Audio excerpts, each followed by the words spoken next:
And welcome everyone to another exciting adventure on the energy that surrounds us. I'm your host, Michael, and tonight's guest is a rather unique guest. He has a different background in the paranormal than I usually have on, so I'm super excited to have him on. And I normally don't do this, but I feel called to do this tonight, and that is to say thank you to co host Diego. He is the one who recommended tonight's guest. So if you haven't seen him on his show before, welcome to seeing him on mine for the first time. However, if you want to see a lot of his stuff, Diego has an awesome show. And so with that, I'm going to turn it over to my guest to introduce himself to you all. I give you the one, the only film extraordinaire, Jason J. Tavares. How's it going? Good. How are you? Oh, not too bad.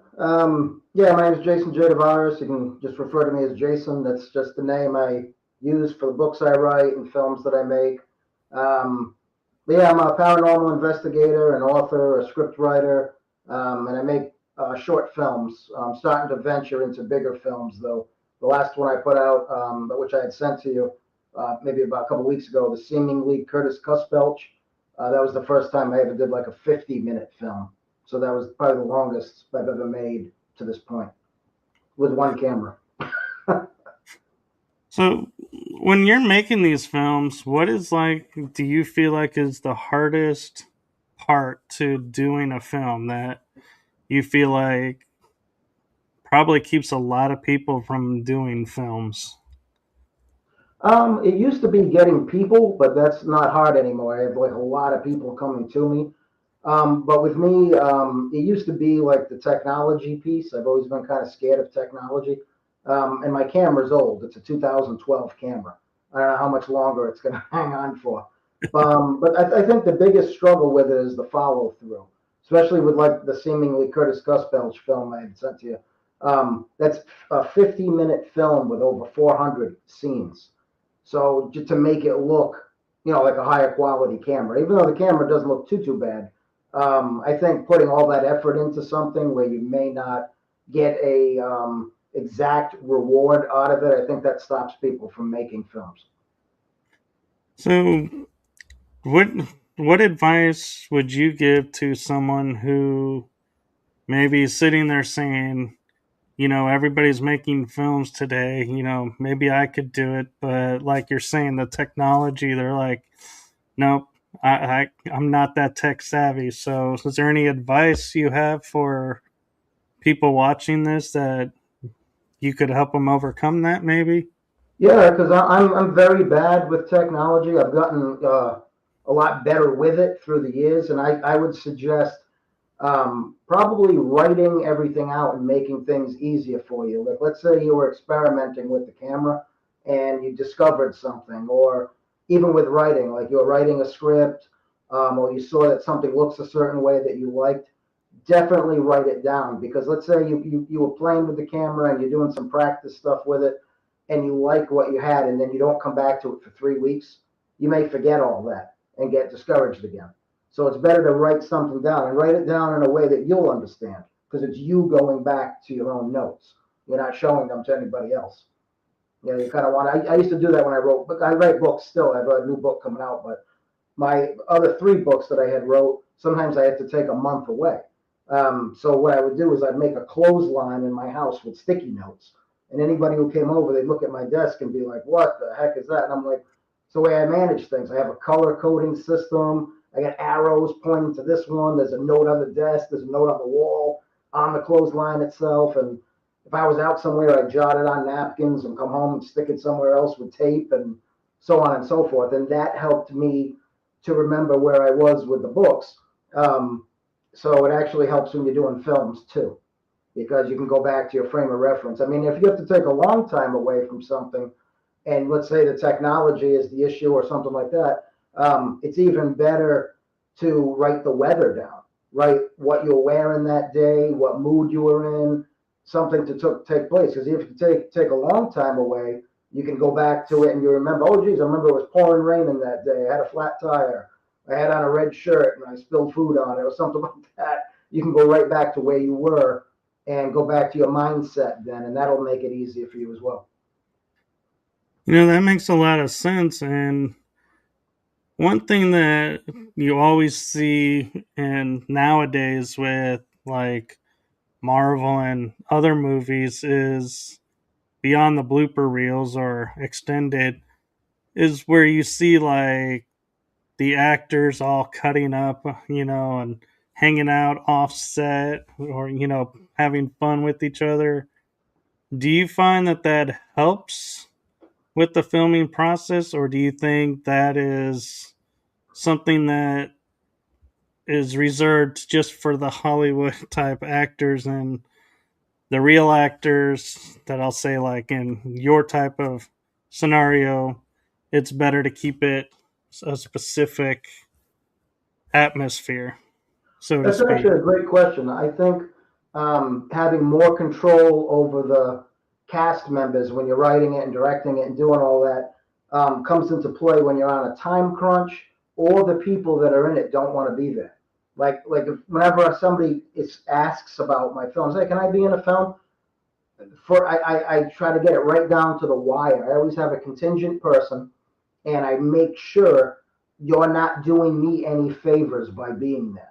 And that's very important to get that out there because some people will want to do it. Let's say I ran into you at Walmart. Let's say we're talking in line, and let's say I had a hat on that said director or something on my shirt, and we're talking about film, and I say I make films, and you're like, oh, I'd like to be in a film. You may have said it in that moment. I can't hold you to that, even if we talked on the phone later on, because then I'm going to be directing somebody that feels like they were on the spot. So the people I have, I don't have that problem with. They're like, hey, when are we doing the next one? And I tell them, hey, it might be all day we're filming.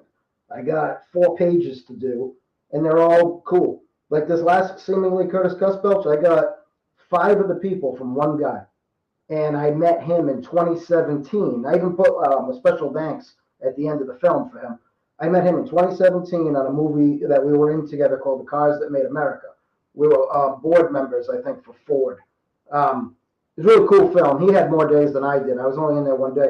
We talked in 2017, and we just started talking again 3 months ago. I just hadn't seen him in all that time. He's commented on my YouTube. I've commented on his, but he's a very good actor. Like he could do like TV or movies. This guy, and he goes, "Oh, I have other people that are interested too." And I said, "Okay." Well, he brought me other people that are interested, and they're all the equivalent to him in acting. So now I got like 6 people all coming to me. Hey, when's the next film? So now making a 50-minute film, I have to do less of what you had said, of trying to like coax people or be authoritative because they're all older too. I mean, because these people are all like late 40s and 50s like me. So it just kind of makes it easier because they want to be there. They're not looking at their watches, even though they may have other things to do. They know how to allocate time to be there, knowing what goes into it with one camera, especially when you're doing 400 cuts to make a 50-minute film look, like it's a step above, not just something you threw together. Right. And one of the questions I have for you about your filmmaking is, do you ever come across actors, like when I was in theater, I would be like, the day of filming, so to speak, if it was filming, be off script and be able to recite the lines. Do you ever have days where you're sitting there and going, the line is this, you got to deliver this? Why, what's so hard about this line? And Yeah. having to say to the actors, did you study the script? Or do you kind of give them a little bit of free reign and go, well, maybe it sounds better that way, and just keep rolling with it? Well, you're gonna laugh about this one. I don't make them study anything. I feed them the line. I have them deliver it, and if they have to change it to fit how they speak, if it's slightly different than how it's worded, because not everybody says things the same way, like you said, I'll have a card all written out about that size and magic marker, and it'll be behind somebody. It'll have another one behind them if the lines are continuous. And I say, read right off the card, as long as the intent is there, like the dog crossed the street. You can't say the dog drove a car. because that's not the intent. So as long as the intent's there and it's in your own way of saying it, we get it done like that. And I have, like, if lines look like they'll be difficult or the words are big, I have the cards written up and it's quick. I'm like over prepared. And I got like a big military duffel bag. I call it a movie in a bag. Because I'll show up and I'll say, oh, I got a little more stuff in the car, but I got all this stuff. So I got the boards. I have this, which was in the dumpster where my girlfriend works. I don't know if you can see it, where the latex ringer bags hang on it Right. for IVs. This thing's great because you can wheel it behind somebody if you're like out in the woods. I got clips, clip their lines right on it, hang it. When they're done, zoop, move it here, so on and so forth. Like, it looks corny, but it's convenient, and it kind of Well, makes something that's complicated not so complicated. right. And I think that's really cool because a lot of people are like, hey, I suck at memorization. And so they think I can't do film then. And so you're giving them the opportunity to say, if you can memorize it, great. If you can't, great. It's Yeah, right there. Just deliver it in the moment. And that's all I ask. And so that's really cool of you. And I think that, is something that maybe, some other people may pick up and do, especially like you're saying, if it's a heavy worded scene or heavy concept theme moment that, people don't normally talk like sciencey languaging, and you're like, oh man, there's a lot of science in this one scene. It's nice to have those cards to go, that's the word, okay. yeah.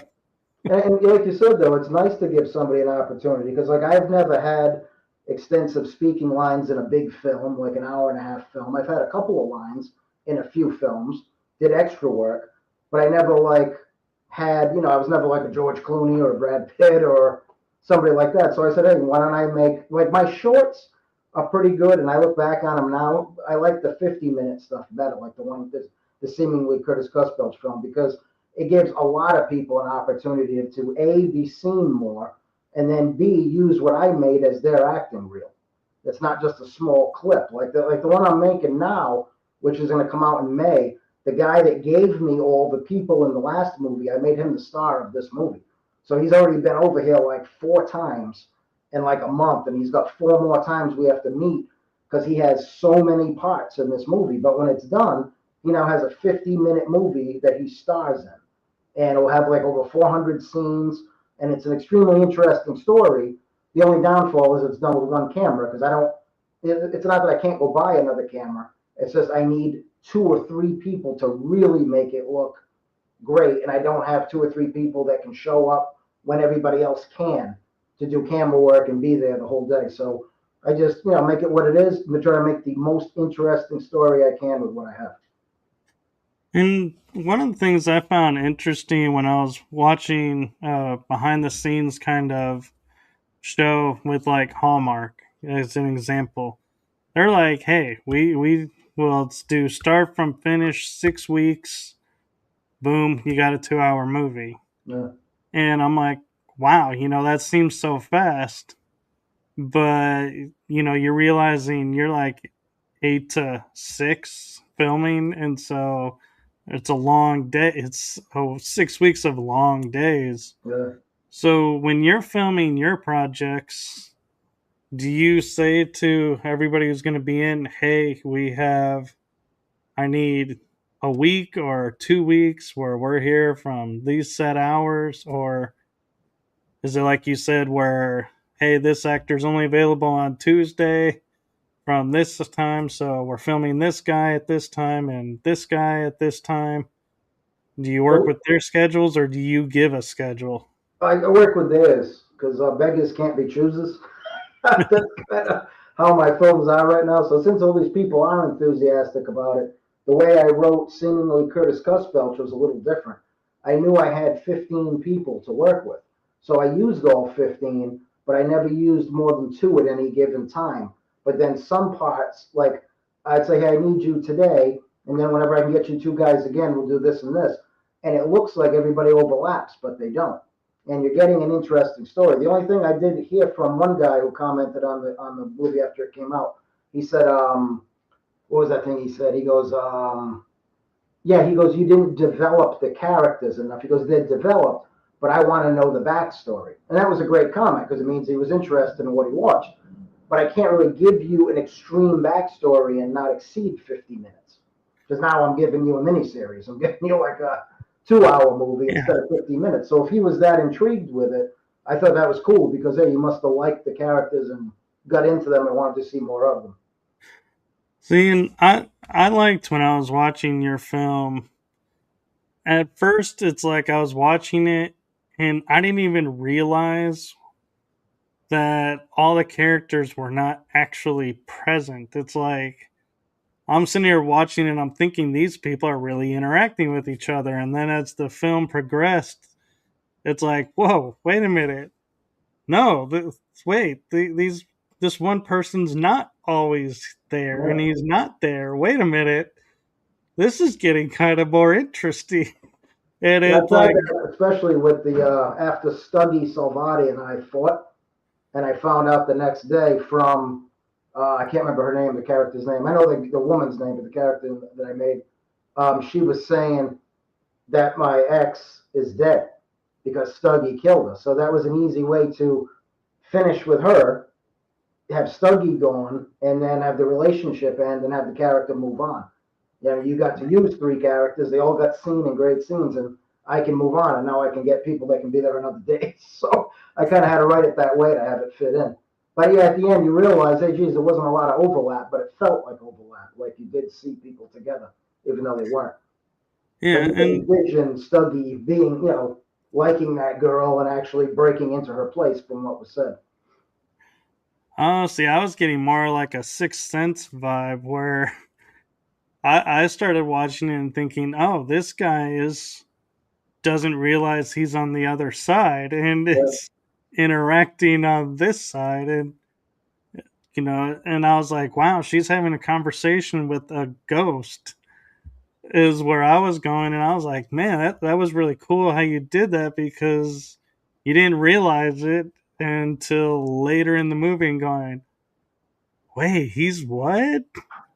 Whoa, that was really cool how these interactions took place and you didn't realize that. And I love movies like that where they like have you going along and you're like, okay, yeah, yeah, yeah. And then drop this one moment and you're like, wait, now you just totally made this a whole different movie. I got to go back and rewatch this because this now is like a totally different experience. And I love how you did that in the movie.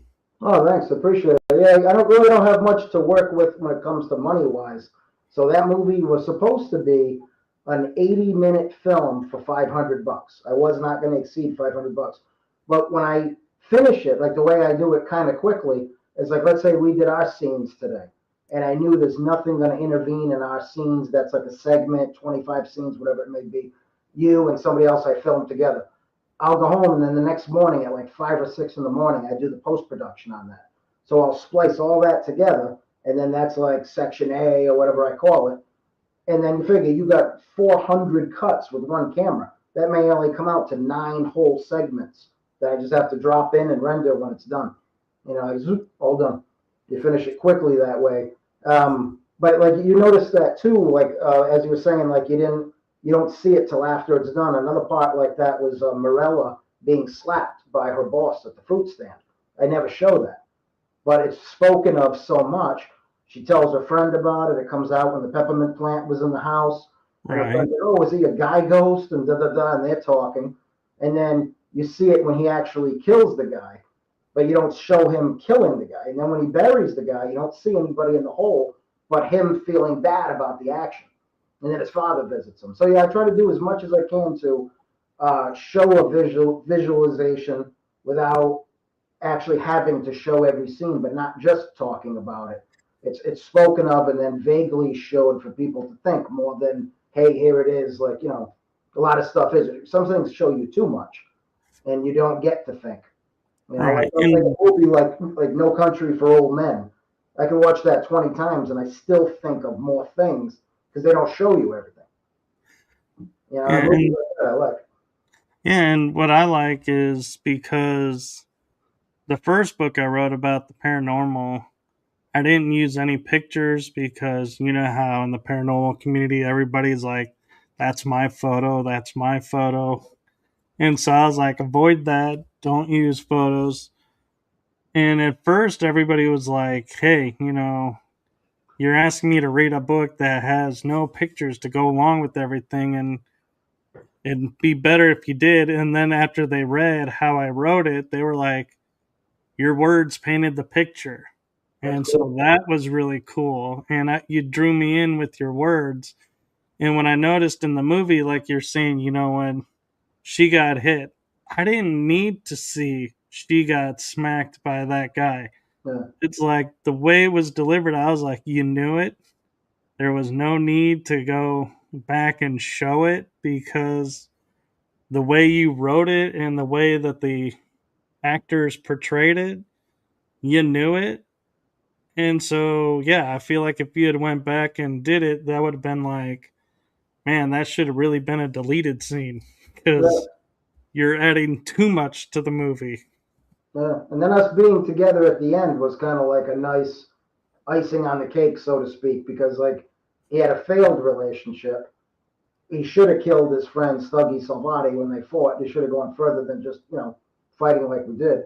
And that fight scene too, that was all done with one camera. Like everything else, it was move the camera here, move the camera there. We probably should have done a little more, but we were losing sunlight, and he couldn't be there for another week. And I said, let's just try to do all we can today. But yeah, like at the end, like I was saying, it gives that feeling. He kind of had like some salvation at the end because now he's with somebody and there's nobody intervening like Stuggy was. And so he actually, by killing her boss, he didn't fix what happened to the girl from the other town or the city wherever he lived. But at the same time, it didn't happen again. He wasn't going to go down that road and allow somebody to be hurt again.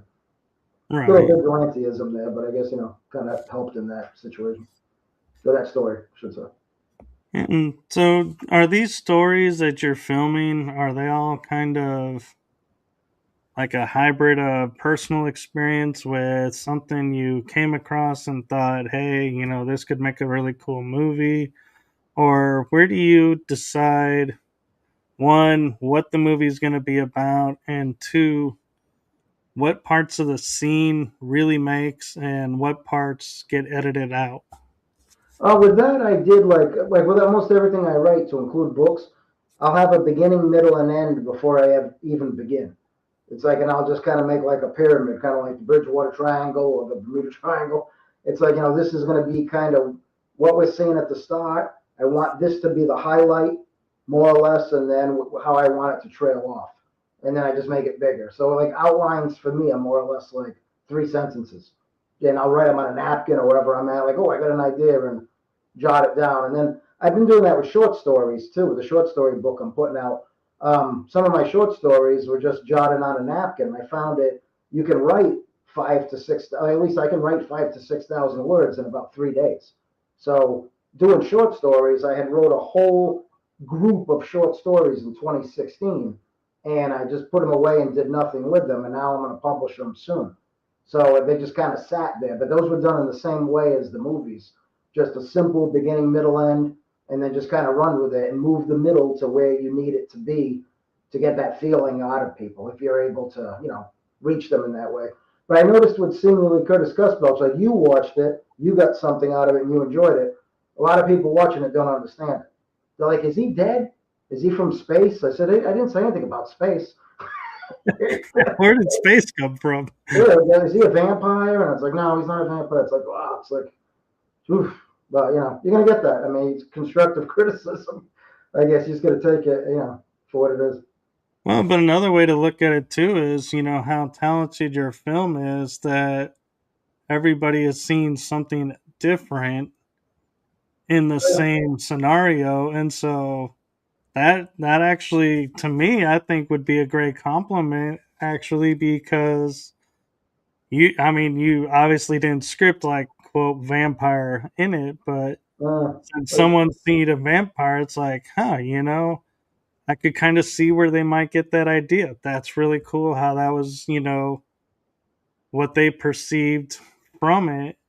versus everybody going, yeah, I see it. This is this, and it becomes a one and done movie. A Yeah, lot of people don't rewatch those, but when you watch it and you see vampire, or wait, no, maybe he's a ghost, or oh wait, maybe he's this. I think I think people will somebody go asked back and about rewatch. the vampire part. I think they asked about because when he's at the beach and he looks down and sees himself in the hole, I try to make it as if he's leaving something behind. And somebody I know watched it like, well, isn't he a vampire if he was in the grave and then he's hugging his father? I said his father was a ghost. He was. I'm like, ah. Oh. It's like, all right, try watching it again. Maybe get another view. Have him watch it again. I guess. So. Yeah, but I gotta say, I'm amazed, and I do short little video ads, and I'll say for me, it took to create those to where I can reuse them and not have to create them every single week. That I will say honestly took me probably like 2 or 3 days to put together, not, sitting there full time, just working here and there, and then looking at it and going, wait, no, that doesn't work now.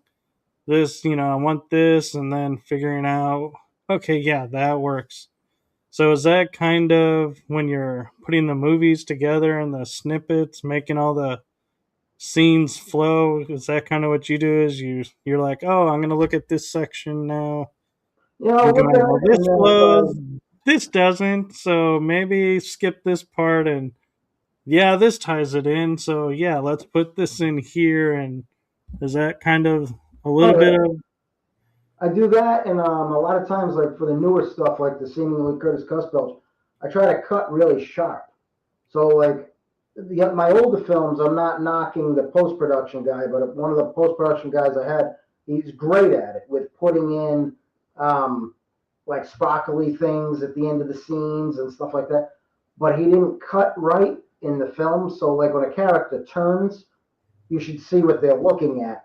It shouldn't be a long wait, and I noticed a lot of that, and I think a way to correct, like you were saying in the story, if you have something where like, geez, I want this to look a certain way, you could add in so many tiny things that even if you didn't film it, you could use your own hand if it was a guy in the scene and you needed to do it. You can drive back over there and film something like with your own hand or wear the similar clothes from behind to add in little pieces that are needed that you may have not done when they were there. So I correct a lot of stuff like that, and some of it looks good. Like I didn't have I had a guy, but the guy who was laying on the ground, who Curtis Cusbelch buries alive basically for hitting Marilla, that's me on the ground. And I didn't have the guy because he didn't show, and he goes, I don't know if I want to be in it. So I was like, then don't be in it. I went in my backyard, set up the camera, put on a mullet wig, laid down on the ground, filmed it, and spliced it right in. I said, oh, looks good to me. The character ran. He yelled at the character about, hitting the girl at the fruit stand. And the next scene, they show the guy on the ground. And it wasn't a long scene, but it kind of pieced together so people would know, he just didn't run furiously like that with the shovel for no reason. That's the end result. So I made myself the end result because I didn't have a character. But yeah, like you do in a way, I got to piece it together and make it make sense. And then if I'm doing too much work, I shut it down and I look at it in the morning. Because if you look at it too much, you won't even. It's like reading your own work. You can't. You have to go back to it. Sometimes you have to take a break. and do you ever when you're filming be like, okay, this is what my thoughts were and this is how I wanted it to unfold, and then you're watching it and going, no, this doesn't work, give me 5 minutes and try and figure out, okay, what would look better, and then try again? Or do you stick to your original as much as possible? Well, I ask a lot of suggestions too. Like I might have an idea that I think is great, and I'll ask whomever's there. So, what do you guys think of this? And here, there, because sometimes people will come up with stuff, and it makes what you had better. So it's like I always ask suggestions. I say, unless I really like it and I feel it needs to be there, I'll just try to make it the best I can. But a lot of times I say, is there any way we can fix this or make it look better? What do you guys think? And you'd be amazed. You ask somebody's opinion, come up with something like in seemingly Curtis Cusbelch at the bleachers when the homeless girl skips around the bleachers. She had asked me, she goes, "Oh, can I skip?" I said, "Yeah." I said, "That'd be cool if you skip." So I filmed her skipping around the bleachers, and it made her character, which was kind of loony, that much more colorful in that scene because you think, gee, she'd be down being homeless. Well, she was down during the conversation, but she was still happy enough after the two characters spoke to skip to her spot on the side of the bleachers, Right. and I thought it looked pretty cool. No, I think that's great, and that might be a testament to why your movies, so many people are getting into them and wanting to partake is because a lot of times you'll hear the actors going, "Well, I made this suggestion, but the director shot me down and was like, pretty much told me if I open my mouth again and suggest this, my career's over." So they're like, "Nope, we're just gonna memorize, do what I'm told, and that's that." Yeah, And so the fact that you're open and, like you said, encourage them to give their own input, I think it kind of shows in the acting because they're like, they're making it more their own and not your vision coming to life. It's everyone's vision coming to life, yeah. if And that I told makes them sense. too. I said, "This is something you'll." I said, "When this is all said and done, like if it's a hard day, like seemingly Curtis Cusbelt, some of the days were 28 degrees. We had one day it was 27 degrees. The part where I'm walking to the bus stop, which actually it was an abandoned Big Lots. I just said, "Hey, from this angle, it looks like a bus stop." So we ended up using that. That was a freezing day. It was like 26 or 27 degrees. And I told her, I said, "Wear long johns, wear a coat." She showed up, and she wanted to be there, and she belted out her lines, and that was her first time ever acting. And I was like, "Geez," I said, I don't think I'm a good actor at all. I think I'm like a B actor, but I love B acting, like Ed Wood, Ed Wood movies, things like that. And I'm somewhere between like Ed Wood and like pretty good acting. But a lot of these people I work with are like very good actors and actresses. So it makes it cool, and they're actually very easygoing. So it makes my job easy. Plus, I get good suggestions. That's really cool. And so you mentioned being an author and writing some short stories. Do you have any plans of taking these short stories and making adaptations on film of them, or are you going to keep them short stories and keep your movies? I have one that's going to be in my new book that I've already turned into a 90-page screenplay, and I've lost a feature-length budget on it multiple times. I don't want to drop names, but I have a Hollywood celebrity that I've been friends with for about 7 years. He's trying to get a budget for it, but it's a pretty big budget, and it's just kind of hard to get it done sometimes. So that's something we're looking for other ways to do it, but we don't want to go with like a crappy CGI program and have it look like that. And I'm not into the whole AI thing. I mean, it might be a great thing, but I just don't want to get into it. I just something I'm not interested in. So it kind of is what it is. So we may have to go with something else to get it done. But yeah, I have done that, and it's actually a skill set that I'm pretty good at now. I can take a 5 to 7,000 word story and turn it into a 90-page screenplay, which it takes a little plugging and chugging and improvising, but it's actually enjoyable when you see it, becoming something. Yeah. So, what to you is the biggest challenge of taking a story or a thought on the napkin, like you said, 3 lines into a 90-page screenplay? What to you is the hardest part? I write now everything that I write script wise, like big stuff. Like let's say I was trying to pitch a 90-page script to you for a feature length film. I try to write as inexpensive as I can, like not the money I'm getting paid, but what you have to spend to make it to get a good story. Like seemingly Curtis Cusbelch was like a small example. It's 50 minutes. I had an idea for 80 minutes. I got my intent done in 50. I was going to spend $500. I ended up spending 250, and it was only 250 because I paid 8 of the people or 7 of the people $25 a piece, and I had to rent $100 room for the demonology scene where the character's talking to that demonologist guy. and that's because they kind of robbed me on the room cost. I was going to get it for 50. They charged me 100. I was like, for 3 hours. I was like, whatever, as long as I don't exceed the 250 or the 500. The 250 when I dropped it to 50 minutes. But yeah, when I write, I try to make something that's interesting, and if somebody reads it, like if you want something, and you say, I'd like to see this, and this. Unless you tell me I have $50 million to blow, but if you want a script or even stuff I write for myself that I'm still trying to pitch, I try to make it that it's interesting. It'll appeal to a great deal of people, and it's inexpensive. It could be done in any state, things like that. You know what I mean? And almost any actor could be interchangeable. It doesn't have to be a beautiful girl or a handsome guy. It could be anybody. It could be me as the lead guy. It could be her as the lead lady, and you still get the same intent. And I think that'll eventually catch on, but it's not always easy to write with an inexpensive mindset. But most stories that truly appeal to people aren't the expensive ones. Like some are like Gladiator and Troy and Star Wars and things like that. But look at Rocky. I always use Rocky as an example. That's a story that it's pretty basic, but it's touched the whole planet. I mean, there's millions of people love Rocky. Right.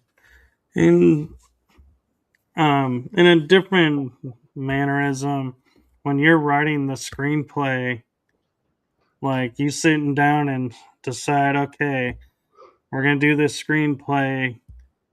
When as you're writing it, what is like your biggest challenge that you have to writing them? Is it getting it, like, hey, I only want to, delve 10 hours into writing this script, or is it, how, what is the biggest challenge for like anyone who's looking to write a screenplay to sit there and go, oh, that's the hardest part? Okay, maybe I can do that then, because that's not that hard for me. I would think like actually two things I would say. One of them is the action lines. Try not to, if you're used to, if you are someone who's used to writing like a book, like I've written books, I've written like you're saying 5 to 7,000 word stories, you're writing in length. In an action line, you don't have to say everything. Try to like abbreviate as much as possible, like, wooden table, comma, spilled milk to left, or something like that. You're giving basic directions, and you're trying to put as much as you can in the smallest action line possible, so somebody can look at it, and they're not like reading a book. They're just reading exactly what they need to see for that scene. And you can always, it's kind of funny with action lines, you can go back a day later and make it even more vague, and or just smaller, not more vague, but you can make it even smaller because you realize you still said too much, and you can shrink things. Like if you wrote a 93-page something and you wanted it to be 90, if you go back, you can actually move your action lines around and make it small. So I think that's important, doing that. And then also when you're writing, kind of know where you're going with it. I think that's part of your question too. I'm sorry, I kind of go off on a Yeah. little thing, but kind of know where you're going with it, especially if somebody's paying you to do it. You don't want to, say, oh, you're going to love this. And it's like, I didn't want Martians in there. I didn't, you want to really listen to what somebody says, but especially if they're paying you. I mean, because if someone's paying you, that's rare to get paid for what you do, especially in a script. I mean, because it's, very hard to get something sold. At least for me, it has been. I mean, but So if somebody was to go to say, okay, I'm going to watch all his shorts and all his movies, read his books, what is the main like goal you have behind all the movies and all the shorts? We'll start there. Like, when people go to watch it, what is your hope they'll get out of all of it? one word, something, like something, like something they can use. I would say, like, not every story is uplifting, and not every story is a downer. But I think if this, like, if someone's watching a 10-minute short film, I'm hoping they understand it, or if they don't understand it, it's interesting enough to watch it again to get something to understand from it. That they share it because they enjoyed it, but also that they get something from it, especially with the books. I want somebody to pull something out of the book, whether it's a sentence or a paragraph or a whole chapter, and that meant something to them that benefits them. Because like think of things that you liked and things that I've liked. You can look back and you reference them sometimes without even thinking about it. Like you use lines from movies and things like that. They had to be significant if you're bringing them up 30 years later, 40 years later, and they're part of your dialogue that you use a lot. You know what I mean? So that's what I would like for people to get out of stuff that I film and write. Something they can take and use, and they remember it, and it maybe helps them in the future. That's really admirable. And you say you're paranormal investigator. And so one of the things that I like, because especially with the latest project, you had a paranormal theme sort of to the movie, but yet it wasn't like in your face saying this is paranormal. Uh, And so I congratulate you on that, because that is hard to do, I think, at times, because so many people, when you use the term paranormal, like, oh, we're going to get like, what's that movie series, Paranormal Activity type, yeah, or we're going to get alien type, or we're going to get, ghost type. And so there's all these different movies that everybody will map it to. And then yours, it's like, it doesn't really fit all those. So thank you for that, because I think that's more real than a lot of those other movies, because they're not all about the hype. yeah. And so when you do, the paranormal movies, how do you determine how much to put in and how much you're like, oh, that's too much? I think like blood, you never really see a lot of blood in my movies. Like even like well, one of them I did. A guy got his head bashed in a while back. I made brains with ketchup and oatmeal, and then it didn't look too bad. But I don't like getting into the whole goopy blood and things like that. I try to like. It's almost like I don't come at it in a way that it's like we're going exactly to the point. I kind of I've always liked vague things. Like one of my heroes, Rod Serling, creator and narrator of the Twilight Zone. He was I was a little kid when I watched that. My dad introduced me to it when I was like 6, and even at 6, and I wasn't a good student as a kid or in high school or anything. I could extract so much from watching the episodes like once or twice, and I own the whole box set now on DVD. I must have watched them like 10 times since then, since I was a boy.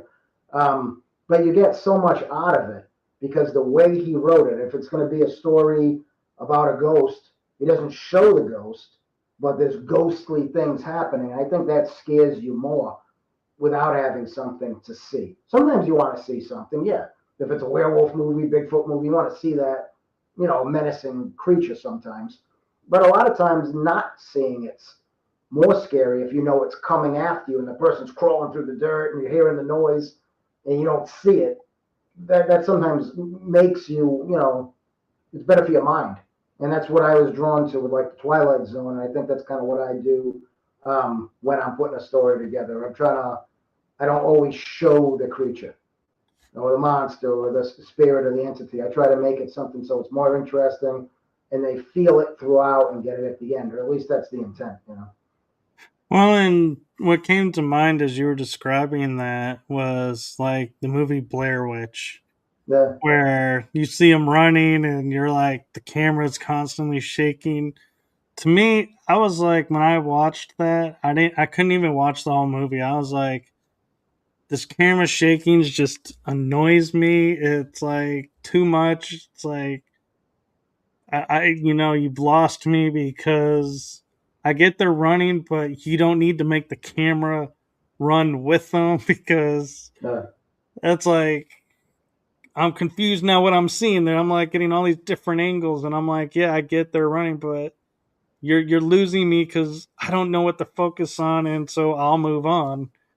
But with you, when you're doing those type of scenes, yeah, it's really cool how you're like, you don't even realize you're watching that unfolding, so to speak. And so, oh, thank you, I appreciate it.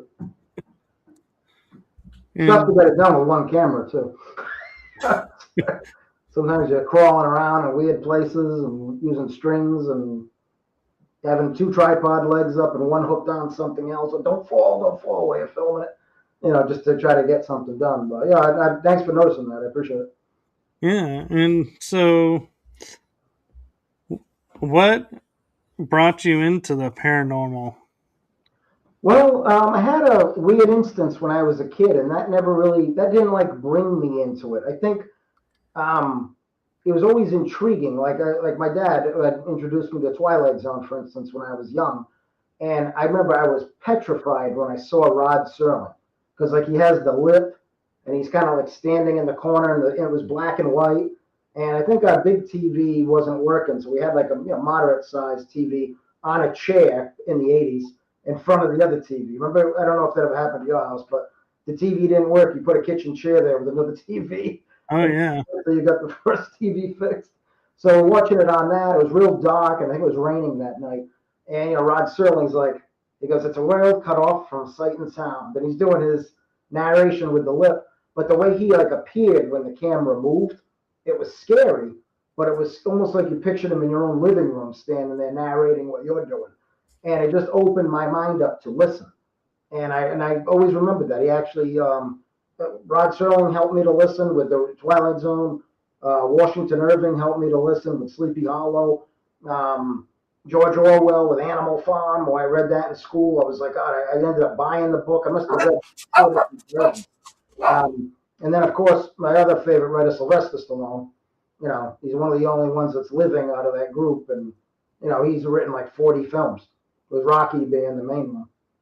So it's like, yeah, writers like that can write stuff and keep your mind going long after you read it or viewed it. And it's really, something that makes me want to aspire to do that. It's very interesting. Yeah, and if I remember right, because it's been a little while since I've seen Twilight Zone, didn't he have like the old TV style where the the image would be like fuzzy lined and be like all shaky, and then it would come into focus, and then he would do his monologue, so you would think something's wrong with the TV set. At the beginning, yeah, they changed it, I think, after a while. Because there was one that said at the lamp post ahead is you'll take a left turn or something like that. It's the Twilight Zone. Those were like the older ones because I think it went on from 59 to 64.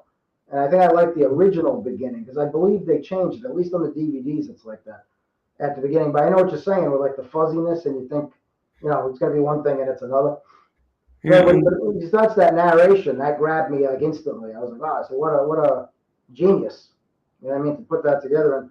And his background wasn't like initially writing either. He was a decorated paratrooper in World War II. He's a, very accomplished guy. And he died young. He died at 50 years old, unfortunately. yeah, it was sad. And one of the things too, the reason why I bring that up is kids today will have no idea what that means, but for us, we would know if the image was looking like that. We would have to mess with the rabbit ears Yeah. to get it lined up, and that's why he would say, "Don't adjust your set. There's Yeah. nothing wrong with your set."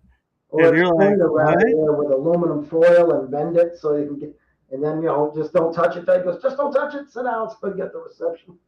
And Yep. move things sideways and everything. I don't think he could get away with that today because with the technology, I don't think people would buy the screen being like that in the Now, beginning. They'd be like, "Nope, I'm out. I'm out." I think actually things that are extremely interesting all ended in 2000. I think that because the decades ended. And what I mean by that is if I said to you the 50s, you get an image. The Right. 60s, the 70s, the 80s, the 90s, there's no image from 20 to 26. Everything's the same. Phones, even clothes. You can wear what you wore today. You could in 2000 you could have worn it. Nothing goes out of style. It's like one decade. We have a 26-year decade. That's true. I hadn't thought about that. And that brings into somehow the way my mind works is we were talking in transparency, for the show before we got started that something happened, and I said I would make a note of it for the show. And for some reason, I'm feeling like now is a good segue to it. And that is where you were bumping into people that Yeah, were miles away. this is nuts. And can I mention somebody else's show? Is that all right? That's fine. Rafael Diego. He's a friend of yours. I was just on his show 2 nights ago. And what a cool guy. I really like to text somebody that I haven't met yet, but we get along well. We text each other, always talking about films and stuff. He's just a cool guy. I told two stories on his show. One of a guy I bumped into that I knew of in Rhode Island, meaning I used to see him. Every now and again, I waved to him. We just kind of knew each other from the military, but we weren't friendly. 1,300 miles away in Iowa, I bump into the guy. Made no sense. And I was like, what are you doing here? And he goes, oh, military, you can't dodge. He gave me kind of an attitude, but I explained that on Diego's show. And then another one was a school teacher when I was a recruiter for the Army. I'm talking to her on the phone because I was going to teach gym classes at the school, like what recruiters do when you get assigned to a school. So I talked to the lady on the phone, got her name. She knew Jason Tavares. She knew my whole name. She said she wasn't going to be around till I think that following Tuesday, and this was a Thursday. She didn't say where she was going. I had told her I'm going to New York this weekend anyway with a friend. I bumped shoulders with her coming out of the Empire State Building. Now, the way I knew the way the conversation was, oh, excuse me. She goes, excuse me. I looked at her shirt. She had a zip up on with the school name. And I said, hey, and I said it, and she went, Jason? And her friend goes, you know him? And my buddy was with me. He goes, how do you know her like that? And she goes, the recruiter? I said, yeah. And she was like almost crying. She was so freaked. And I said, yeah. I said, what are the odds of that? What are the chances? And we're laughing. And I said, well, she goes, well, I'll see you on Tuesday. I'm like, yeah, I'll see you on Tuesday. And we're going to walk away. Now, my friend had seen a lot of weird stuff with me through the years. And he went, dude, that's insane. Did you know she was going to be here? I said, she said she'd see me on Tuesday. She was going out of town. I told her I was going to New York. And I went to Long Island first. And then, we drove around. We ended up going there and the Statue of Liberty. But we literally bumped shoulders. Now, two other stories that tie into that I didn't tell on Rafael Diego's show. One of them is I graduated from basic training and artillery school at Fort Sill, Oklahoma in 1992. And I'm catching a plane at Chicago O'Hare, from Oklahoma to O'Hare, from O'Hare to go home, see my family, for the holiday, and then go to Fort Campbell. I was going to be stationed. Well, I'm talking to this guy there. I was 18, and I think he was 25 to 28. And it's small talk. It's before the holidays, and the guys and girls used to travel back then with their dress green uniform on. So I'm fresh out of basic training. I got like one or two ribbons, got the haircut and my dress uniform with the tie because your mom's going to see you at the airport when you get home, so on and so mom and dad, so on and so forth. Everyone's talking in O'Hare. And, this guy's saying, oh, I'm 20, 26 or 20, whatever, getting married soon, so on and so forth. I said, oh, that's cool. And then I just graduated. I'm going to be stationed at Fort Campbell. All small talk. But everybody was so friendly. It was so nice. Fly home, spend time with my family. I was stationed at Fort Campbell after that for 4 years. 10 years later, I'm living in Indiana. I lived in Indiana I said it in a lot of my other shows, 1996 to 2002. Before moving home back to Rhode Island in 2002, it was October 16th of 2002, I physically drove home and went home. But that year, I had flown home for something. I can't remember what it was. I'm in O'Hare. Now, this is 10 years after seeing and meeting this guy for like a 20-minute conversation. I'm getting my ticket. I'm not in a uniform. And I look over again. It's him at the airport. See his newspaper, and I saw how his paper was held and his legs were crossed. And I said, no way, that's the same guy. So I got my stuff and I walked over there and I said, how was the wedding? Because he had said he was getting married and stuff like that. And he goes, how was the wedding? He goes, do I know you? And I said, you don't know me. I said, but we spoke in this same area here at O'Hare about 10 years ago. I had on a green Army uniform, skinny 18-year-old kid. I had a big duffel bag. He goes, I remember. He goes, what? How do you remember me? He was freaked. And everyone around him was listening. And I said, the way you were holding your paper. when I walked over to sit down originally before we started talking in 1992, I remember the paper. You had the newspaper. You had the paper out again. Here it is, 2002. He was blown away, and people are like, "What do you work for the CIA?" Or I said, "No, no, I'm just, I'm not work for anybody like that. No organizations, of that level." But I just kind of put two and two together. I went up to him. He was a little heavier, and I said, how was the wedding? I ended up talking after. He said, "Oh, I'm married. I got two kids." And da da da. And I told him, I said, "Yeah, I just graduated my bachelor's degree out in Indiana, and I'm moving back home. Hopefully this year. I've been thinking about it, not to my mom's, but back to Rhode Island." And it was just funny. And then, I said, "Well, I'll see you again in 10 years." And he started laughing. He goes, "Oh my God, what if I saw you again in 10 years?" Well, I never saw him again. But I did see him 10 years later, same airport. That's weird.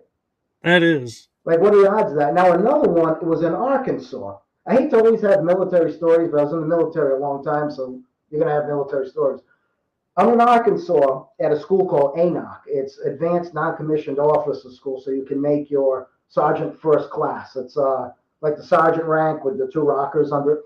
So it's the night before the final test. And back then, this was 2006, you had to go through manuals. Like, I think today it's all on the computer, but you had a big tote full of manuals. So when you took your test, a lot of them were open book tests.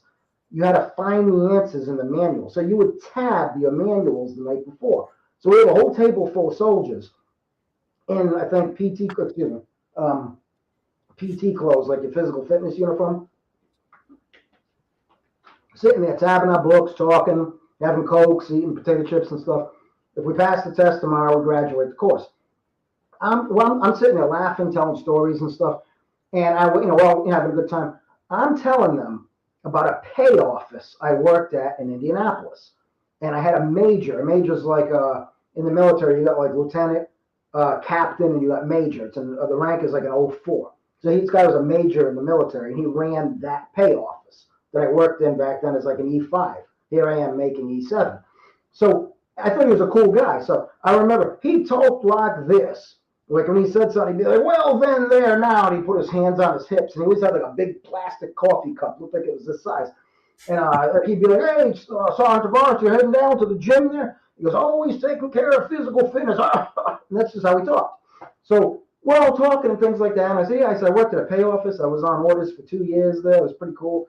I'd never worked in an office before. Now I'm a recruiter, so I'm doing a lot of stuff. Da, da, da. I'm talking about him, and he walks by the table. Now, everybody at the table, this was a long table, probably 15 of us all talking. We're all in the same class, some people from another class. He comes walking by, big plastic cup in his hand. I haven't seen this guy since like 2001. I moved out of Indiana October 16th, 2002. Here it is, I'm finishing up ANOC the next day, 2006, in Arkansas. That was Indianapolis. I now live in Rhode Island, going to the school in Arkansas. And I said, and there he is. And everyone looked, and he stopped with his cup. He goes, "Well, then there, Sergeant Tavares." I got up, shook his hand, and he goes, "What are you doing here?" And I said, "Well, I'm just graduating ANOC, sir." I said, if we pass the test, we all graduate tomorrow. I explained, I just spoke of you. I just said your name, and there you are. And he goes, "Well, that is strange, isn't it, Sergeant?" Right there. He goes, "Oh, it was nothing bad." I was like, "No, it was nothing bad, sir." He walked away, and the whole table was like this. And one guy was like, "Dude, that's the freakiest thing I've ever seen." And I said, "I'm freaked out." He goes, "Has that ever happened to you before?" And I told him the story I just told you about the 10-year gap from basic training, flying Oklahoma to O'Hare, seeing that guy, and seeing him in 02, and here it is 06. That's just weird. Like, you literally we weren't even like buddies. I worked in that office when September 11th happened. I went on Homeland Security. I only saw him when I checked him in at the gate, and that was only for 6 months, and I moved back to Rhode Island, 7 months. That's insane, dude. I mentioned him, and you haven't seen this guy in 5 years, and he walked right by the table. Imagine if I had said something bad about him. That would have been really bad. Talk about, stepping on you or whatever, you know what I mean? But yeah, that's what took place. And that I think those two were almost as weirder, or if not as weird, as the two I spoke of on Diego's show. Yeah, and So normally I do this in the beginning, but I wasn't aware of this, and so if you'll give me a moment, I would like to say, because my dad was in the Navy, Yeah. thank you for your service and your sacrifice. Oh, no problem. You're welcome. I just like to acknowledge that because I have the mindset of being a history person that I'm like, the way people came back from WW2, Korea, Vietnam, they didn't get the, treatment that I feel like was rightfully should have been shown for Oh, the sacrifice that they made and all that they had gone through. And so, out of respect for my father who served, it's like I always like to say thank you for those who serve and make a point of acknowledging that, because that is a huge thing. Even though a lot of people are like, oh, I don't like the military for this or that. I'm like, I don't care. It's still, whatever you believe is up to you. But to me, I think it's something to be honored. It is a sacrifice. And so that's why I do that. oh, I appreciate it. I actually wish I had gotten more done when I was in. It's like it's funny. It's like the military and almost anything, even school and education. You'll have some people that can do everything's easy for them. Like everything they do is like easy. Like they could go to like special forces school and oh yeah, I went to the school. It's no problem. I was never that guy. I tried hard, um, but I never made it to like those levels. It was either my back was messed up, I never could run fast enough, even though I passed my physical fitness test. But I have to just being honest. I mean, I knew what I was made of and my intelligence level, and I knew I just couldn't reach those levels, not of rank, but of accomplishment. I reached some, probably a lot, more than some people, but not to the level I kind of aspired to do, if that makes any sense. You know what I mean? It And it was does. always And with schooling. Schooling was always hard for me. yeah. And, it makes total sense. And one thing I'm curious about, because I have a friend who was in the military and he had a paranormal experience and it actually was quoted on TV. Wow. And I'm curious, when you were in the service, did you ever come across like something unexplained and you're like, dude, what just happened? And you're like, nope, I'm not going to go there. I'm not going to think about that because that's just too far out of the realm at that time? Or were you one of those that was like, dude, did you see that just flow by? I had an experience that I think outside of the one I didn't really elaborate, but the one that happened in 1988 when I was 14, which maybe opened the door along with my dad showing me other Twilight Zone things. I had an experience, and it was either 93 or 94. I think it was 94, where a friend was killed in a car accident. And the guy that did it, I always kind of blamed him for it because they had been out partying, and I guess the accident took place because of fatigue. And the guy that did it, and I'm not going to drop his name, but a year and a day later, he did it to somebody else. So that always bothered me. That I got over the fact that my friend had died in the accident. He got put in critical and lived, and I ended up kind of forgiving him in a sense. But a year later, when he did it to somebody else, I never talked to the guy again after that. After a year and a day later, I think it was exactly a year and a day later. But long story short, the guy that passed. Now you got to remember, I'm a dumb kid. I'm like 19 years old. We did a Ouija board maybe 6 months after he passed around Halloween. I think it was 94 because he died in 93. Uh, this is an incredible story now. I have a Ouija board that I bought in Rhode Island, in Newport, Rhode Island, at a pawn shop or something like that. And it's just a regular Parker Brothers fold out of the box Ouija board. It's not a wooden one. The planchette's not fancy. It's right out of all plastic. Maybe a 15-year-old board. I'm playing. I had his dog tag chain and a picture of him, which I'm not gonna show his picture, but I still have his picture on the wall. And he died in '93. We did this in '94. The people on the board. One guy's last name. Let me explain the story, and then I'll tell you the abbreviations.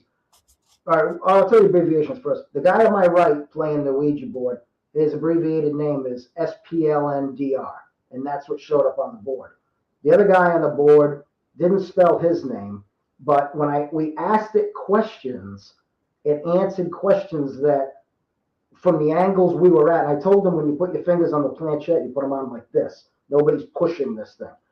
We got it spinning, and when we got the planchette spinning, the flame of a candle that we had did this with the windows closed. And I said, nobody take your hands off the planchette. And we're asking it questions. We said, is there anybody on this board that you miss? We had it moving, and it slid slowly to me because we were friends. So is anybody on the board that you dislike? Slid to him. And I said, I said, who do you dislike on the board? Spell the name. It abbreviated the name, SPLNDR, to abbreviate his name. Now that's creepy. Stopped at each letter. I said, nobody take your hands off. Let's just ask you questions. We had it spinning. I remember one of the legs fell off the table, so we had to put it back on. We were doing it on the floor. Got it spinning again. I said, is there anybody on post that you miss? It spelled out MTCHL and YENZ. It abbreviated two sergeants in his section, an E5 and an E6, that they got along very well, the three of them. It abbreviated their names. That spooked me. So now you got the candle flickering like this and sometimes staying steady. And I asked it to say goodbye. It slid near goodbye. And I said, nobody take your hands off. Make it say goodbye. I got a couple more spins, made it say goodbye, boxed it, and never played it again. And I only got rid of it. I bought this house in 2019. I sold my condo in 2018. And my condo had tons of insane stuff that took place there, like scary stuff. And I had that in the closet the whole time. And I only got rid of it then. So my girlfriend that she lived with me there for a while. Now she lives there with me. She goes, you had that in the closet the whole time? I said, yeah, but I never opened it. And she goes, is that the one you played when you did the Ouija in 1994? I said, yeah. And she said, that's probably why all that weird stuff happened. I said, no, I think something follows me. Something follows me. But I always thought he protects me. Because whatever happens to me, as scary and odd as things are, I never get hurt. And I think maybe he's on my side. I really do. Yeah, Strange feeling, but yeah, I think, there are times where we, are looking at, stuff going on and wondering this or that. And we always, are quick to go, oh, that's a ghost. Ooh, that's creepy. Ooh, that's scary. But we rarely sit there and go, they're watching out for me. uh, And so I think it's really cool that you had that realization and you were like, yeah, something was following me, but it was protecting me. And I so kind of that's, wonder if maybe that opens something up playing it at such a young age because like my knowledge of it then, you figure no one had the internet in 93, 94. My knowledge of it was watching like maybe a movie that was on it or something that came on Friday night or Saturday night. That was it. And maybe a couple of periodicals I might have read or, that's it. There was not like you can Google things then. So I knew to keep your hands on it and never remove your hands and never play alone. So here I am flying with buying this Ouija board, and my girlfriend then, way back when, not the same girl now, she's like, "You're gonna bring that back to base?" And I'm like, "Yeah." I said, you could play it in the back. She's, "Oh, you're crazy." And I said, "Oh, I like this stuff, but it's not a game. It's probably the furthest thing from a game that's readily available. Probably the most dangerous board game. Oh, yeah, it's not shoots and ladders. I know. I'm like, I look at it and I'm like, how in the world did this ever get past any censors Yeah. to say this is a game for kids? It's like, no, it's not. I see YouTubers posting videos where they're playing in a graveyard by themselves. Like, what are you insane? It's not a joke. I mean, because you think you're talking to somebody. Even what we were doing, we may have been talking to a demon. You Yeah. never know. Demons were never human. I mean, for it to know all that, I doubt we summoned Steve and he was there. I really do. I mean, it spelled out SPL and SPNLDR, YENZ, MTCHL. It gave exactly what I asked. And this whole experience of us doing this, between, hey, you do it like this and the candle bender, it couldn't have been more than 10 minutes before that thing was boxed up, night was over. It's like, you know, that's it, guys. Go back to your room, because we had our own rooms and stuff. So yeah, Yeah. it's not a game. Absolutely not a game. No, and a funny story I have with the Ouija boards is I was at a Para Unity event, and it was at this location where I crew as a haunted actor during a haunted house. And one of the kids came up to me because they know I'm a paranormal investigator, and they go, "Oh my god, I have to ask you something." And I go, "What?" She goes, "I was playing with the Ouija board and it started to move on its own, and so we threw it in the fire." And I was like, "Wait, you did what?"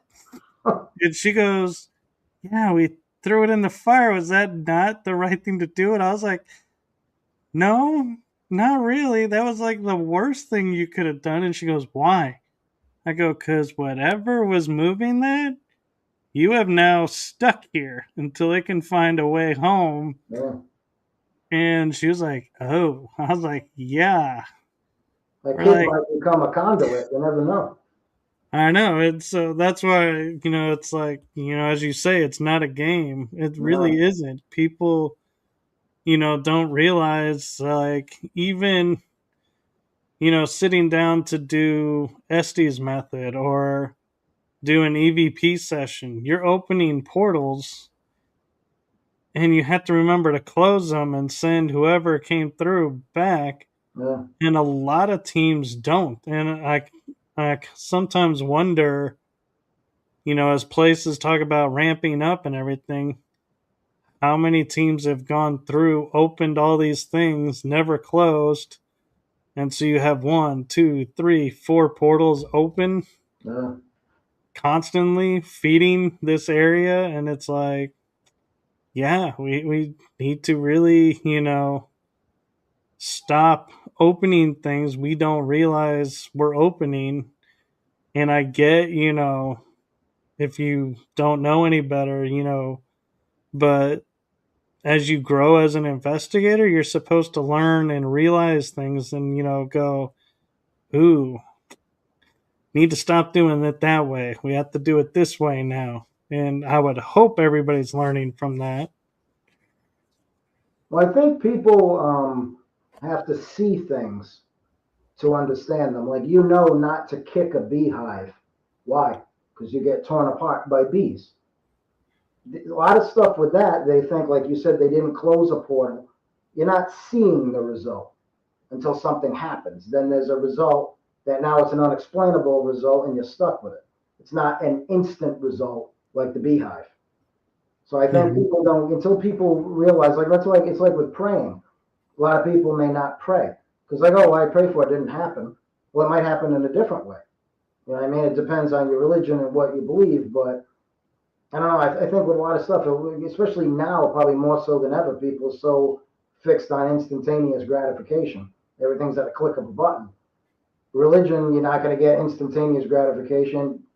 You might get instantaneous horror with a Ouija board, but you also may not. And if you mistreat it, like throwing it in the fire, not closing out properly, saying goodbye, that's because you're not seeing the result doesn't mean it's not already there. Or it's going to come up at a later time when you really don't want it to happen, or follow you. Right. And I'm kind of curious. I don't know if you've ever been asked this or not, but when you're on investigations or you're watching shows, if you ever do, what are like two of your top pet peeves that you see people do and you're like, why on earth did you do that? One of them is when they walk in a room and go, "Ooh, what was that?" On the shows, you mean? Like when you said, I Yeah. hate that. I'll change the channel. I won't watch it. Sometimes it's like so foolish. They go, "Oh, what was that?" They're saying, "What was that?" They just got in the room, but they're doing that for ratings. But if I'm with people and we're doing stuff, the guys I go out with, they're all pretty straight shooters. So they don't really see anything that's out of the ordinary. But stuff that I've observed with other groups, and I'm guilty of this, is taking things from places. And I had explained on Rafael Diego's show, I had taken a big crystal out of the ground in the Bridgewater Triangle. You know what the Bridgewater Triangle is, right? I Right. took a big crystal. I wanted my friend to have it. I said, "Oh," he goes, "That's so cool." And I said, "You want to take it home?" He goes, No, that's cool. You take it to your house. And I had a whole bunch of stuff took place, which I talked about on his show, but I don't know if it was because of it, but after I got rid of it, it stopped. And I didn't get rid of it for a while. And we had problems for like 90 days, give or take. Problems to the point that it was almost ridiculous. Like I could make a list of problems, but it wasn't cause of that, but it was still there when it took place. So I mean, you never know. I mean, you can blame it on something. I like to blame it on that. And You I'm know? not sure if you mentioned or not, but I just want to get clarity as we're talking about that. When you got rid of the Ouija board, because I'm pretty sure you said you The, did the activity that you were noticing stop when you got rid of it, or did it well, I continue? actually got rid of the Ouija board when I sold the condo. So my condo was sold in 2018. It was totally empty. The Ouija board, I taped it up with masking tape and just threw it in the dumpster. So maybe somebody else is using it now. And that was kind of a dumb way to do it. I should have chopped it up in little pieces.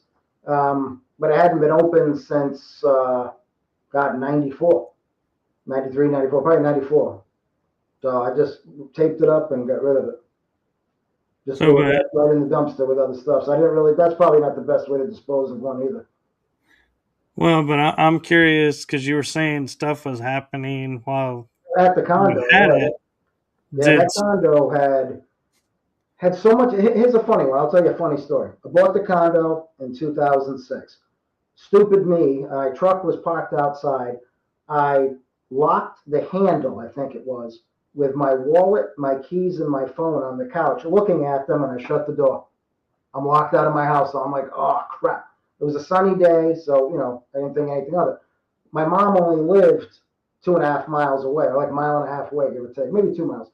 So I said, let me walk to my mom's, get a set of keys. I made an extra set of keys, left them at her house. I'm walking down. This is a sunny day. Walk down out of my condo to the end, down a little road that leads into it, and I found a blue medical card this big, the ones that with the two holes punched in it that you'd see on a lot of the older files. It was in the dirt on the side of the curb.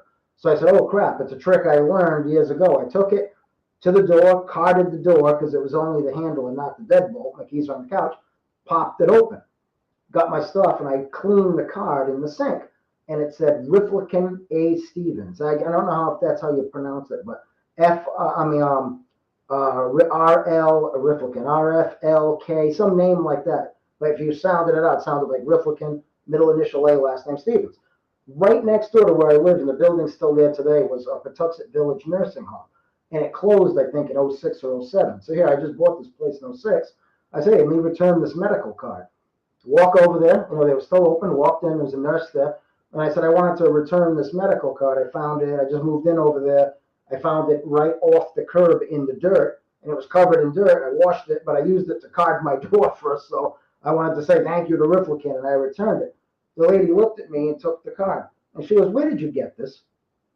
I said, I just explained it to you. I bought the condo. My door is literally, if you're looking out these glass doors, I'm the second door, 102, over there at the Village Green. I found the card in the dirt, washed it, opened my door. I went to say that I was returning it. She goes, he just passed away, Mr. Stevens. And I looked at her and I said, how would I know that? I was like weirded out by it. She goes, there's no way you could have got this. This is from his file. And I said, well, call the police. I told her again. She goes, thank you, sir. Just like really bitchy toward me. I was like, I did something nice. I found this card, yeah, opened the door. But isn't that creepy though? He says he died today. She goes, there's no way you'd have this card with old dirt on it. And I was like, okay, thank you. And I walked out, but I was blown away. It was the first instance, and I had only been there like 2 or 3 weeks. that is crazy and wow. And Yeah, it's really wild.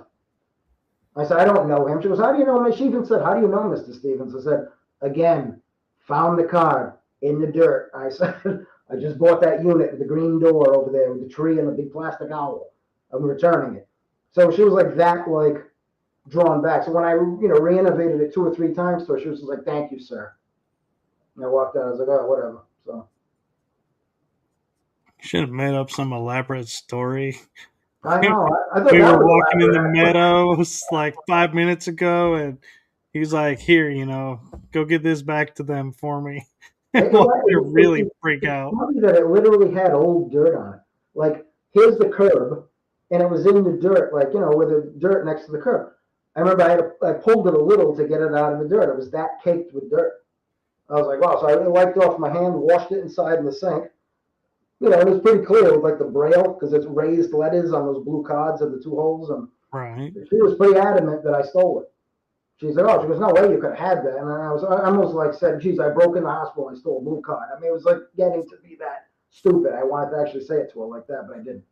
I just I said, don't know, oh, I almost would have said, "Go get his card. Go get his file and see if the card is in there." the card's on there, yeah. But she said, there's no way you could have this card. I was like, That all right. would have, So yeah, that would have been like a movie for you if the card I was in know. the file and you have it in your hand. It's Imagine like, that. wait a They, minute, how do you they have probably two? had multiple ones, but for it to be outside, maybe somebody, a family member threw it out a window of a car. You never know, I mean, how it got there. But the dirt was old. It looked like it had been rained on and just there for a Yeah, long.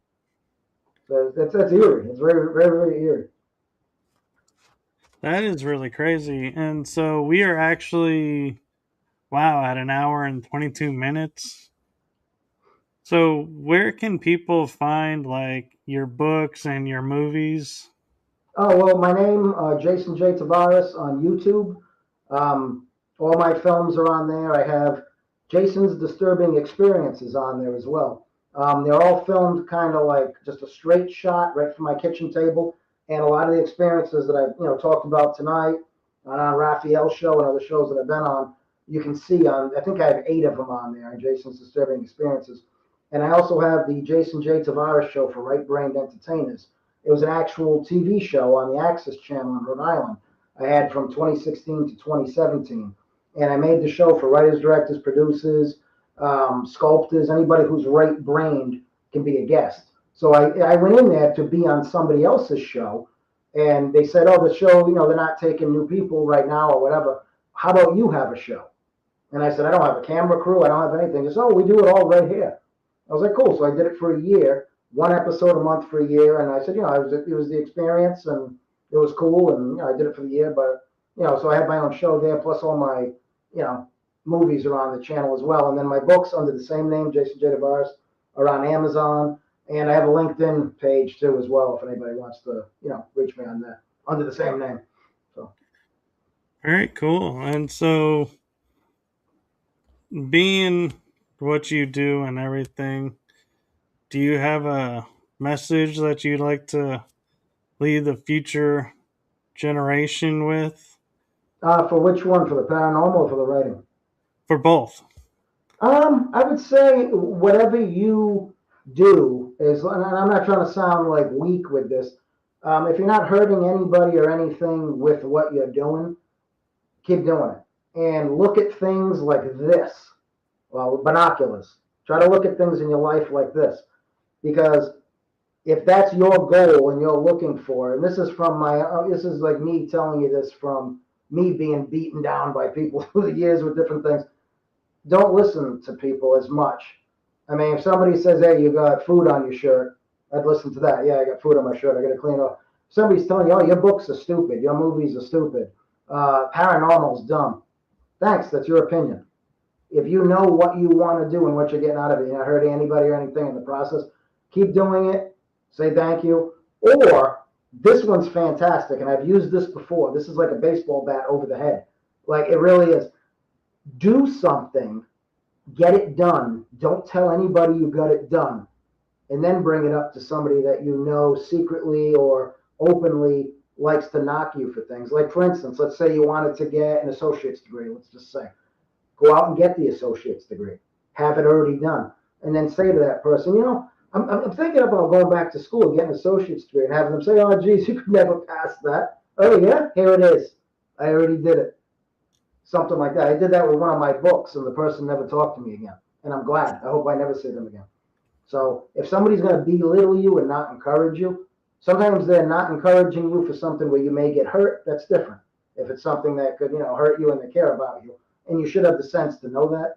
But if it's just somebody knocking you because they can't get things done, then I would kind of, just be very careful. You know what I mean? Like you said, keep people at arm's length, keep your friends close, your enemies closer. kind of categorize them like that because they're not helping you. That's very true, and that's great wisdom. And um, I do have a message for you, and that is from the heart of my show and myself. Thank you for what you're doing for the community. Oh, thank It's you. Appreciate seen, it. it's heard, and so thank you. Oh, you're welcome. Thank you for having me on today too, man. This was a great experience. I really appreciate it.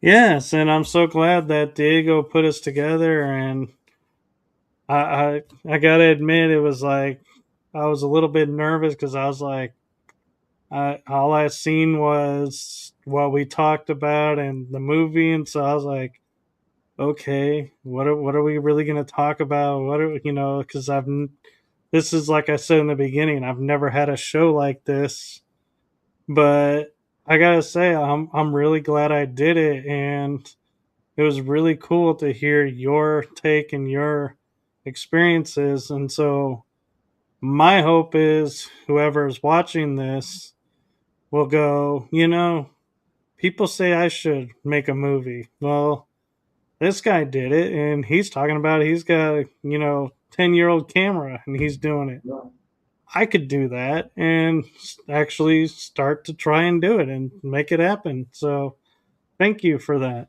oh, no problem. And if anybody out there ever wants to contact me, I'd be happy to speak with you on how to do things. I'm not an expert, but you might be better than me at it. You might take what I say, learn some stuff on your own, and run and have something twice as good. So, if somebody have any has questions or anything like that, they can always contact me.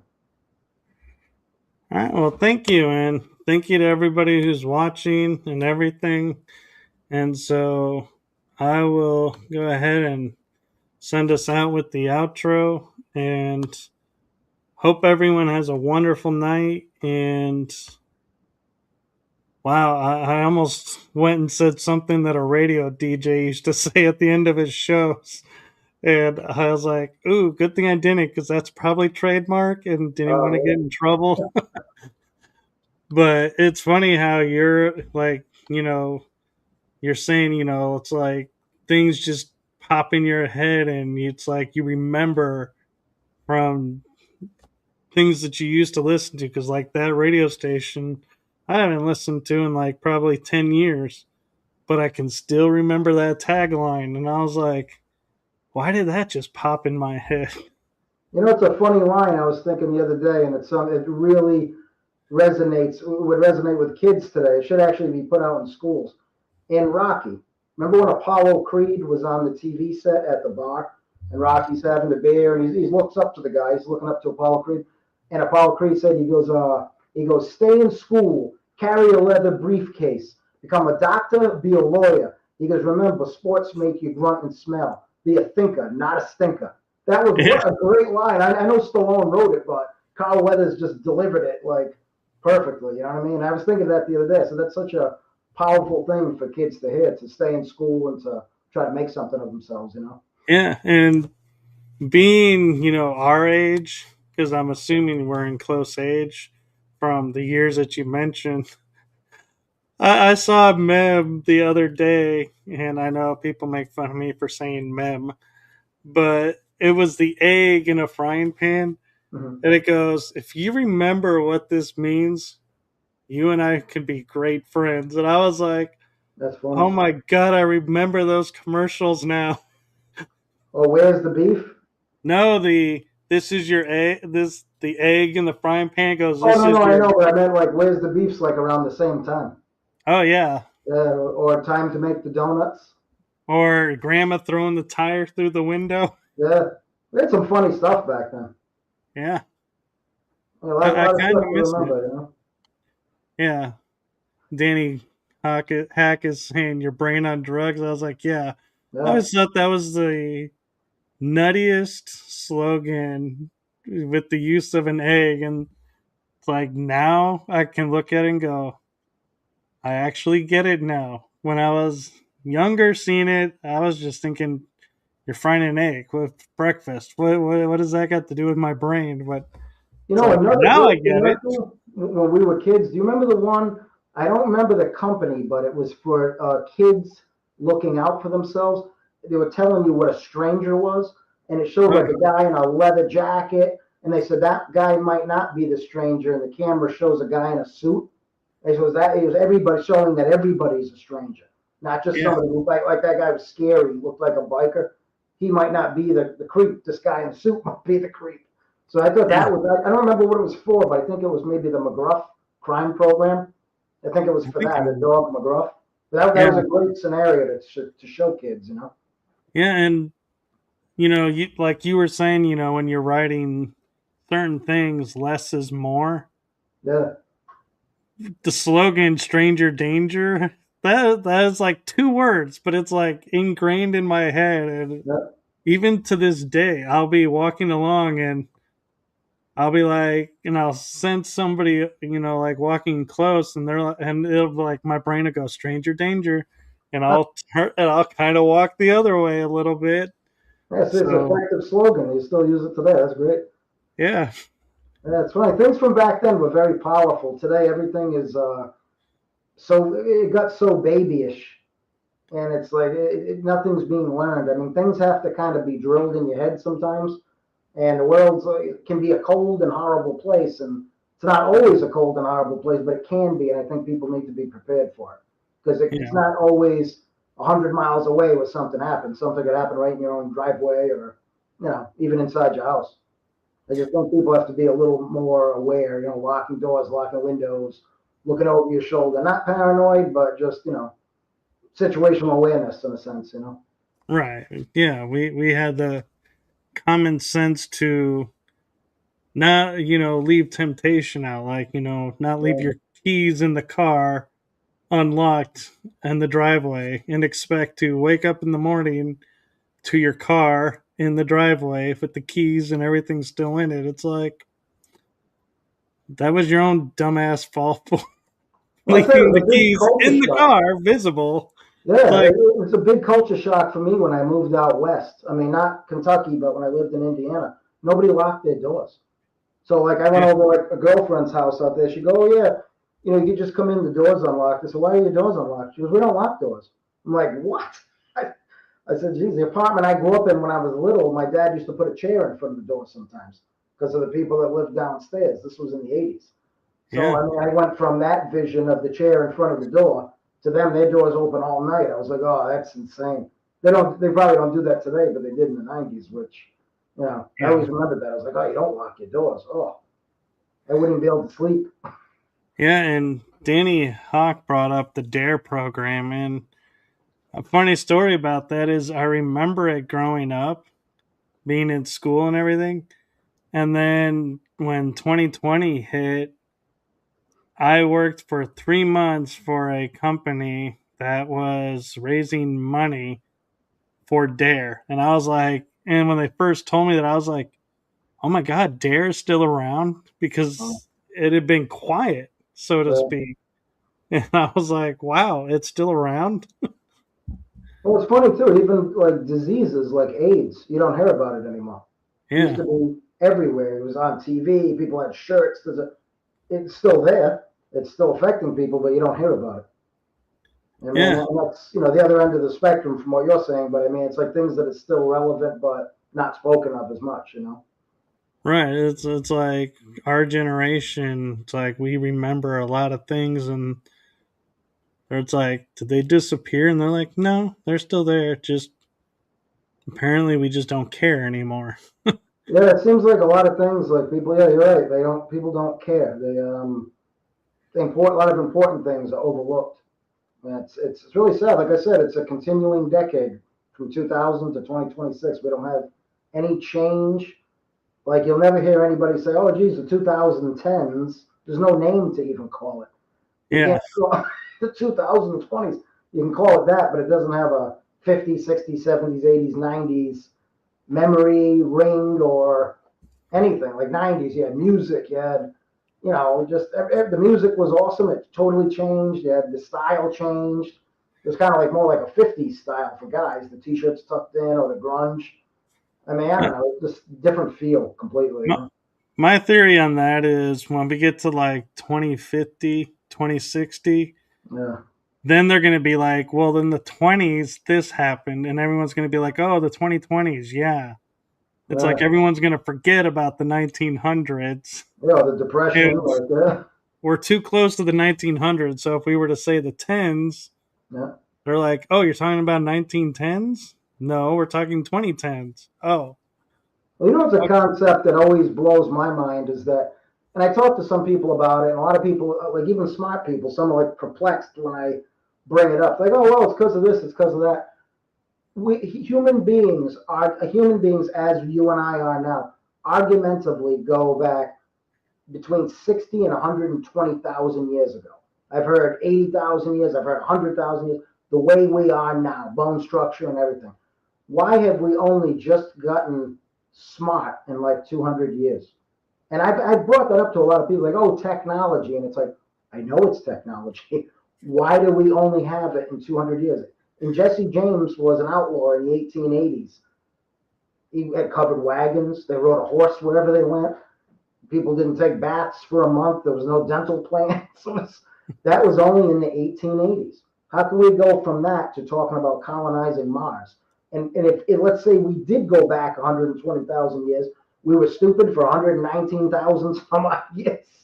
It doesn't make sense. I think something had to, since this is paranormal, we talk about it. Something had to intervene to get us to where we are now. I don't know what intervened. I'm not saying one thing or pushing anything, but something happened to get us, off of the square wheel, so to speak, to have things rolling. It just, we were in the dark ages in a sense for so long. Even though some, like you had the Incas, you had the Mayans, you had the Greeks, you had Romans, you had the Egyptians, they had fantastic things. Like the Romans had waterways and flushing toilets, and that was all incredible. But it wasn't the technology of today.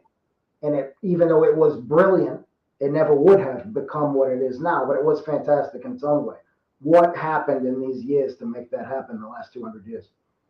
Yeah. And, a couple of things that like jump into mind, just to say, along those lines of, awareness and everything is, space weather. It's like that's the new frontier, so to speak, is, oh, we have a solar storm coming. And so now you need to brace yourself because this, can cause you a headache, or you could have, low energy this day because of this storm. And it's like we're no longer really, a lot of people aren't like, oh, it's raining outside. Okay. Now it's like, oh, it's raining outside and we got solar wind coming in. Okay. Gonna have a really interesting day today. And so it's like, I feel like in the last 200 years, we've kind of gone from looking at ourselves as being earthbound to, well, there's something more out there. And I'm not talking aliens, I just mean out in space Uh, that we don't understand, and we're interested because we're going out there and we're looking at it. And one question I have for you, as we talk about, different things, awarenesses and stuff, is, what is your viewpoint of the moon? Is it a piece of the earth that broke off, or do you think it's something that was brought to the earth? I think it is made of cheese. No, I'm just.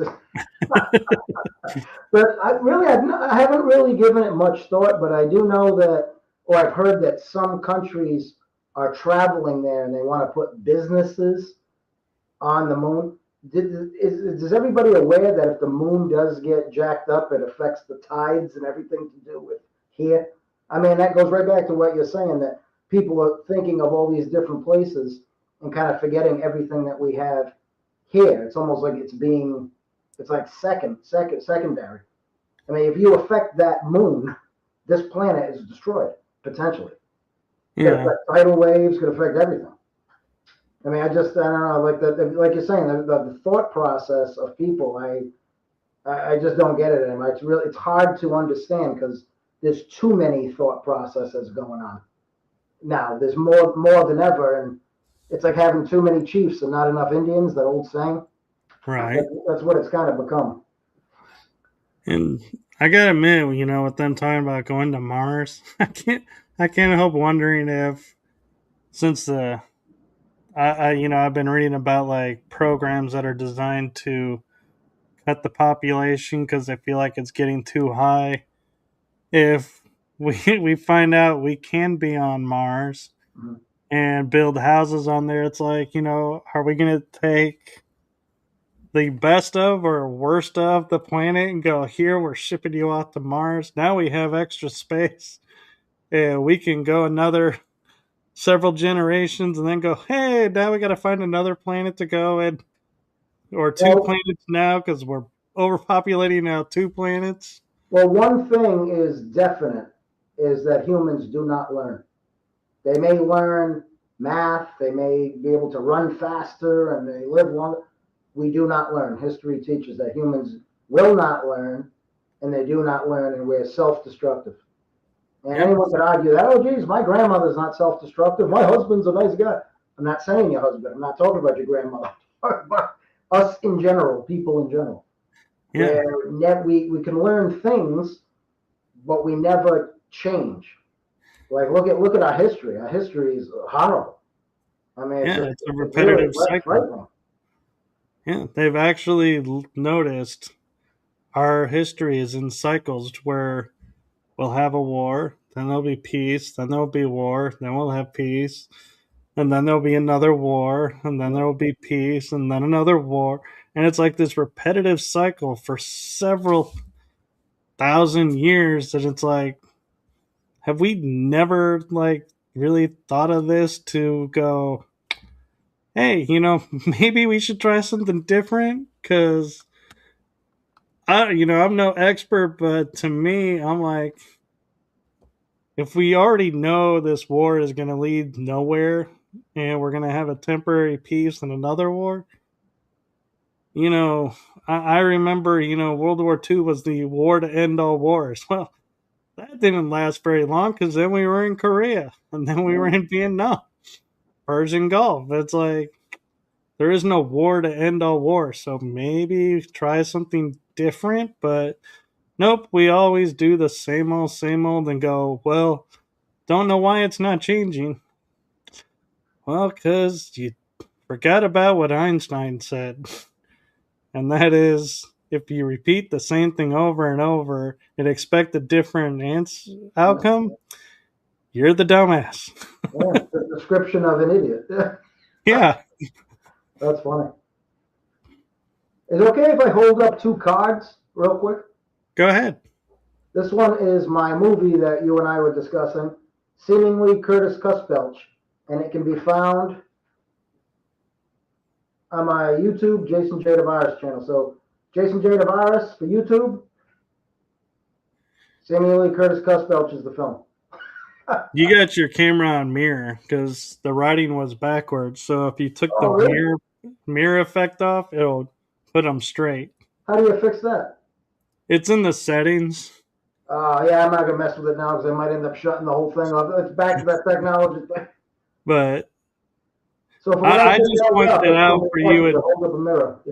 yeah, I just point that out for you in future that if you're gonna hold up a card, That's you reversed. That's gotta right. make Yeah. sure it's not reversed.